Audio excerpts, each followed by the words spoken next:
Israeli drone হামলায় নিহত হয়েছেন 2 বাংলাদেশি। আন্তর্জাতিক সংবাদ মাধ্যম লরিয়েন্ট টুডে জানায়, লেবনানের দক্ষিণাঞ্চলের জিবদিন এলাকায় একটি বাড়িকে লক্ষ্য করে চালানো হয়েছে এই ড্রোন হামলা, যেখানে ঘটনাস্থলেই তাদের মৃত্যু হয়। নিহত 2 জন ওই এলাকায় নির্মাণ শ্রমিক হিসেবে কাজ করছিলেন। একই দিন জিবদিন এলাকায় এটি ছিল ইসরায়েলের দ্বিতীয় হামলা।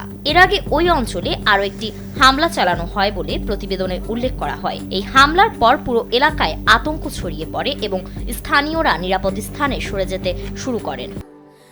স্যান্ডেলিনা সো, রূপচর্চায় আভিজাত্য।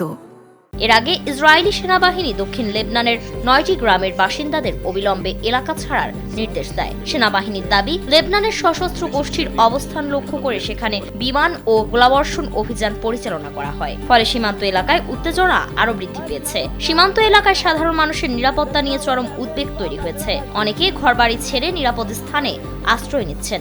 বাংলাদেশি দূতাবাসও পরিস্থিতি পর্যবেক্ষণ করছে বলে জানা গেছে।